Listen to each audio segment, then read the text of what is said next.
бахшида ба ҷашни наврӯзи фархундапай дар шаҳри Истарафшан мусобиқаи байналмилалӣ оид ба гӯштингирӣ баргузор шуд. Намояндагони мақомоти иҷроии ҳокимияти давлатии вилояти Суғд, Кумитаи кор бо ҷавонон ва варзиши назди ҳукумати ҷумҳурии Тоҷикистон, Федератсияи гӯштингирии кишвар ва роҳбарияти мақомоти иҷроии ҳокимияти давлатии шаҳри Истарафшан дар маросими кушодашавии чорабинӣ ҳозиринро ба ҷашни наврӯзи байналмилалӣ табрику таҳният гуфтанд. Қайд карда шуд, ки ҳукумати ҷумҳурии Тоҷикистон аз ҷумла пешвои миллат муҳтарам Эмомалӣ Раҳмон ба рушду оммавияти варзиш таваҷҷӯҳи махсус зоҳир менамоянд. бо ташаббуси роҳбарияти олии кишвар мақоми байналмилалӣ гирифтани гӯштини миллии мо гӯштингирӣ боиси он гардид, ки ин намуд рушду нумӯ ёбад.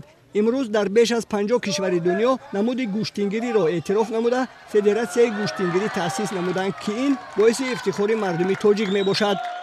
маврид ба зикр аст, ки мақомоти иҷроии ҳокимияти давлатии вилояти Суғд дар партави сиёсати хиратмандонаи асосгузори сулҳу ваҳдати миллӣ пешвои миллат президенти ҷумҳурии Тоҷикистон муҳтарам Эмомалӣ Раҳмон ҷиҳати татбиқи босамари сиёсати давлатии тарбияи ҷисмонӣ ва варзиш тамоми тадбирҳоро меандешад. имрӯз мо бо ифтихор номи варзишгарон, гӯштингирони кишвар Мулло Раҷаб Халифаев, Масъуди Аҳмадзод, Шариф Назриев, Шакармаҳмад Мирмаҳмадов, Шаҳбоз Саид Аброров, Мирзоҷамил Аброров, Ҳақназар Назаров, Ҳамроз Раҷабов ва дигаронро ба забон оварда метавонем, ки шарафи варзиши тоҷикро дар миқёси байналмилалӣ баланд бардоштаанд. баргузории ин мусобиқаҳо барои дӯстии халқҳо, барои дӯстии давлатҳо, барои рушду номуи намуди миллии аҷдодии мо дар арсаи байналмилалӣ як саҳми арзанда мебозад. ногуфта намонад, ки имрӯз аз ҷониби асосгузори сулҳу ваҳдати миллӣ пешвои миллат президенти ҷумҳурии Тоҷикистон муҳтарам Эмомалӣ Раҳмон як шоҳҷоизаи қиматбаҳо ба ғолиби вазни ҷамъи 86 килограмм гузошта шудааст, ки тӯҳфаи арзанда соҳибашро интизор аст.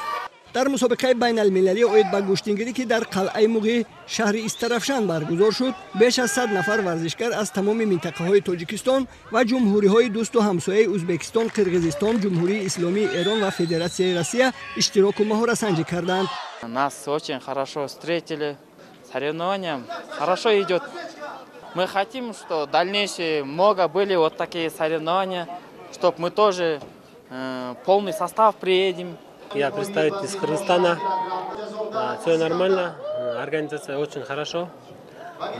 Мне очень приятно, уже второй раз в Таджикистане. Гостеприимство хорошо.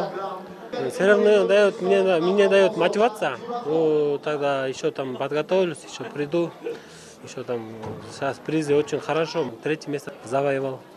ин чорабинии варзишӣ таи 3 рӯз дар сатҳи баланди ташкилӣ ҷараён гирифта, варзишгарон дар вазнҳои аз 57 то беш аз 86 килограмм дар 5 вазн байни ҳамзур озмоӣ карданд ва беҳтаринҳо ба даври ниҳоӣ баромаданд.